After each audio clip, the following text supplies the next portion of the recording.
Crusaders, and welcome to our latest episode. My name is Sean Wasserkrug, and today we're going to be doing a multi-movie review episode as we review Slumberland on Netflix, Christmas with You on Netflix, and The People We Hate at the Wedding on Amazon Prime. First, we're going to start with Slumberland on Netflix. This is based off of a book series. It follows the story of Nemo, a young girl who discovers a secret map to a dream world of Slumberland. And with the help of an eccentric outlaw, she traverses dreams and flees nightmares with the hope that she will be able to see her late father again. Now, the book series Nemo is a boy, but, you know, we're going with a female this time, played by Marlo Barkley, who I actually really enjoy her as an actress. She was in Spirited, which I just did a review for, and she was also in a TV show on ABC called Single Parents, which I actually enjoyed her performance on that. She's actually a very solid young actress, and she actually does a great job through this film, basically performing this character of Nemo throughout the movie. Flip is the eccentric outlaw played by Jason Momoa, Mr. Aquaman himself. And I will say this in terms of Jason Momoa's performance as Flip. He's having a blast while doing this movie. He's having so much fun. Kyle Chandler plays Peter, Nemo's late father, and Chris O'Dowd plays Philip, Peter's brother, who has to take in Nemo after Peter's untimely death. Now, like I said, this film itself is mostly going to be done in, you got your, small parts in the real world with Nemo and her father and her uncle, Philip, and then a lot of it's going to be in the Slumberland. And the thing that is going to, either fail or work with this film is how good the Slumberland looks. And the one thing that works for Slumberland, the film, is that it actually does look fantastic. It does look fantastical in certain things. There are moments, there are dreams that Flip and Nemo go through that actually look beautiful. There's a particular dance room sequence where all the people in the room outside of the dreamer are like bundles of butterflies that make up a person, and visually it looks great. There's another world where they're in a city basically kind of made of like Legos in a way that looks kind of plain, but when you actually really kind of take step back and look at it, it actually looks very, very beautiful. And visually this film looks great. Jason Momoa's Flip, his first scene or two in the film is kind of very jarring and doesn't necessarily work that well, but once him and Nemo go on this journey to try and find Peter, that is when Momoa's character really kicks in, or that's when Momoa goes full bro mode. And when he goes full bro mode, the best way I can describe Flip in this film is kind of like Howie Mandel in Little Monsters mixed with Michael Keaton's Beetlejuice. And if you like those two characters and you're really going to like Jason Momoa's Flip, he has a lot of fun in this, and I think Marlo Barkley has great comedic timing and chemistry with Momoa throughout the film. I enjoy watching them together. I had fun watching them go through their little, antics and their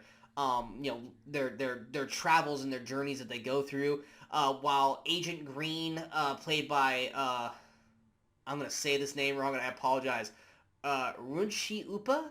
I apologize. I have no idea how to say that first name. But she's basically a dream cop who's on the hunt for them because they are not supposed to be going through other people's dreams.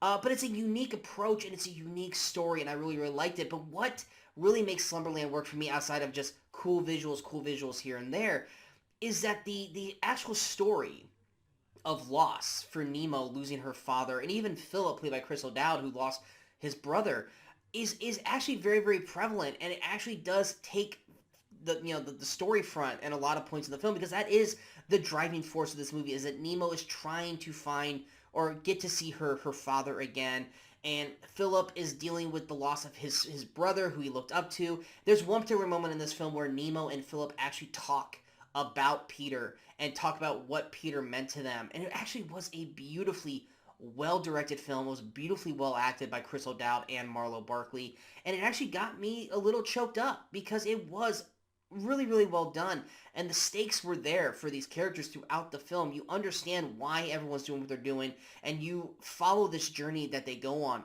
through the whole thing through. Is it perfect? No. Is it incredibly well done in every respect? No. But I saw the reviews on Rotten Tomatoes. This thing's getting like a 30%. Does not warrant that. This movie is actually really well done. It's shot beautifully. It's acted really well by the three main leads of the film, and it's got a ton of heart that I cared about Philip and Nemo and Flip and even Peter, because I love Kyle Chandler. I enjoyed this story, and I was like, the first 20 minutes or 30 minutes wasn't that exciting because obviously, like most films, they're setting up the chess pieces, and you either will be excited in that first 20 minutes or you'll just kind of be like, all right, I'm waiting for the movie to kick into the second act. And once it does, you're on a fun, magical ride with these two lead characters. And by the end of the day, when the movie ended, I was happy. I really liked that I spent the time to watch Slumberland, because this was one of those movies that I really was kind of holding back watching because I really didn't think I was going to enjoy it, and I actually enjoyed it quite a bit. And I think you guys will too. I'm going to give Slumberland a, find my actual review score here. I'm going to give Slumberland a 79%. Going to our next film, it's Christmas with You on Netflix. Now, I know these are not the kind of movies I normally review. I am not a Hallmark Christmas guy. I think most of those movies are hot garbage. But I do like Freddie Prinze Jr. and I do like Amy Garcia. And this is a movie that came out on Netflix, so it was not a Hallmark movie, but it basically is your basically your Hallmark Christmas film. It follows a pop star who's got a career burnout and escapes to a small town where she finds a not only inspirational moment, but a shot at love. Freddie Prinze Jr., I mean, anyone who's around my age knows how popular Freddie Prinze Jr. was in the 90s and early 2000s, and then he kind of went away from acting, to work on other things, pro wrestling mainly. But he decided to come back and do movies because he's actually trying to start his own pro wrestling organization, and he needs the money to do it, so he came back to do some acting. Amy Garcia, for anyone who knows her from Lucifer, she was one of my favorite characters on that show. She plays Angelina, the pop star, and Freddie Prinze Jr. plays Miguel, the father of a young girl who is about to have her quinceañera and really wants to meet Angelina, so she makes an Instagram video basically singing one of her songs. The daughter, Christina, played by Deja Monique Cruz, she's very solid in the film throughout. Now, if I'm describing this movie and it sounds familiar, it is very close to a beat-by-beat same film as Owen Wilson and J-Lo's film Marry Me, which came out earlier this year, minus the proposal on stage, and it's set in Christmas time, because a lot of this film mirrors a lot of what you saw in Marry Me earlier this year. Is that a good thing? Is that a bad thing?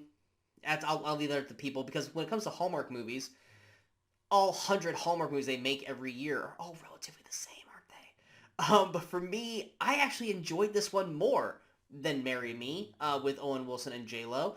I liked the Miguel character played by Freddie Prinze Jr. I liked Amy Garcia as Angelina, and I actually really liked Christina, who was played by Deja Monique Cruz. I think all the characters are actually real solid throughout. The Christmas aesthetics works for me. The songs aren't nearly as annoying as Marry Me's. And by the end of the day, while watching this film, I didn't hate it. I didn't love it, but I didn't hate it, and I enjoyed the characters that I was watching for the last hour and a half. And for me, it's better than any Hallmark movie that comes out this year, and it's definitely better than Marry Me that came out earlier this year. So if you are a fan of those Hallmark Christmas movies, or if you're a fan of Freddie Prinze Jr. or Amy Garcia, or if you liked Marry Me and you kind of want to see something that's relatively close to it but probably done better, then you should check out Christmas with You. If you're not a fan of all those, then completely skip this. That movie's not for you at all. But for me, I'm going to give Christmas with You a 63%. It was solid. It was solid. It's not something I would go back and rewatch multiple times or anything like that. But for what it was, I think it made a good pass through it. Finally, we're going to go over The People We Hate at the Wedding on Amazon Prime. Now, this kind of film lives and dies based off of the cast. And this is one of those movies that, if you aren't on board with the characters and the cast isn't going to win you over, this is definitely not a movie that you're going to want to watch or check out. This is a movie that basically it follows kind of the plot, or the title of the film is The People We Hate at the Wedding, which is people that are not necessarily likable characters. And it basically, the plot of The People We Hate at the Wedding follows its family tensions ramp up among siblings in the week leading up to their half-sister's wedding in the country. Now, what works is obviously the cast for this film. You got Allison Janney, you got Ben Platt, Kristen Bell, Cynthia Adia Robinson, you've got Dustin Mulligan from Schitt's Creek.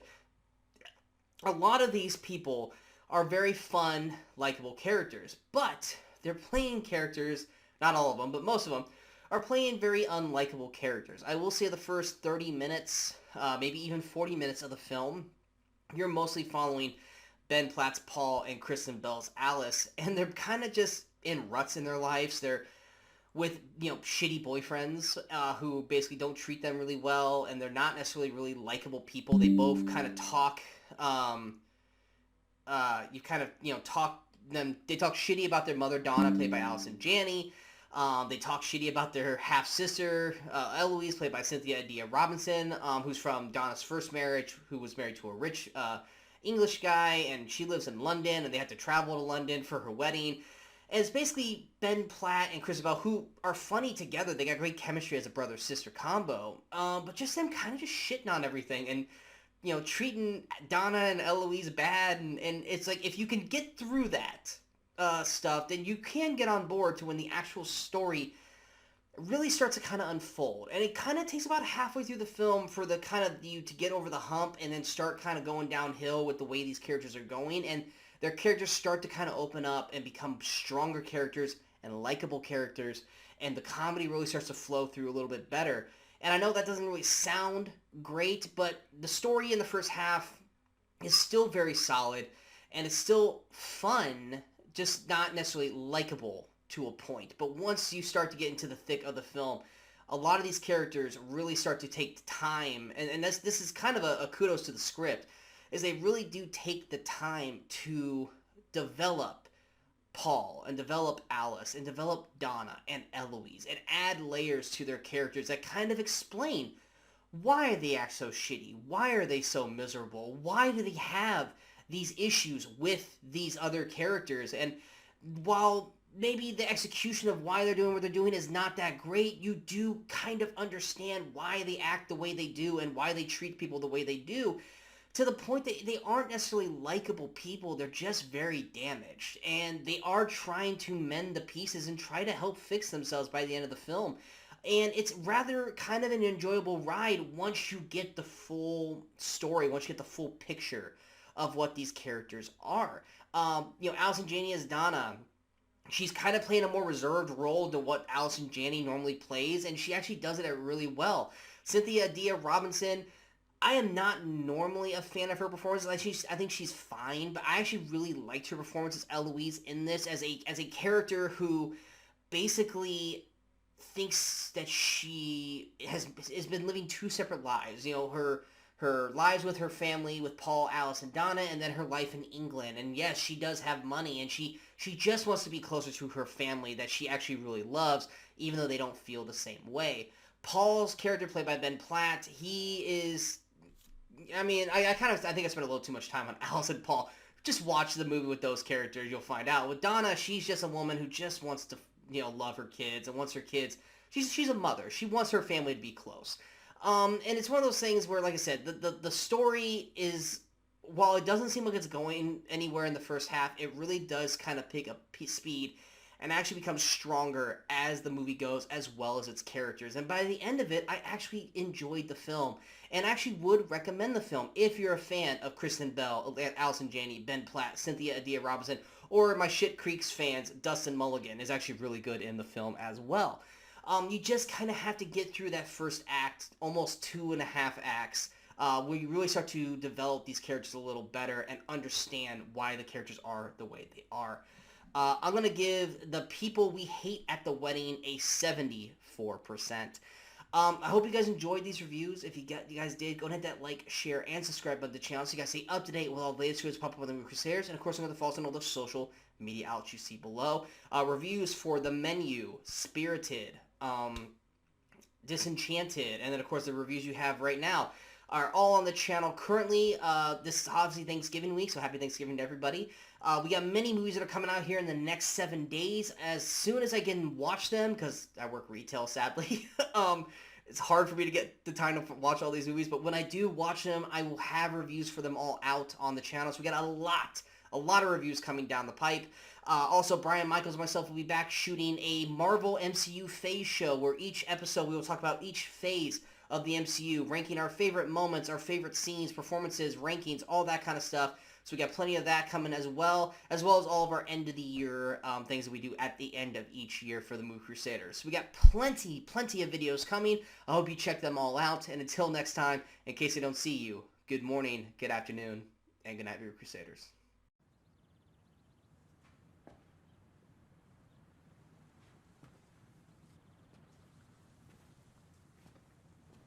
You're still here. It's over. Go home.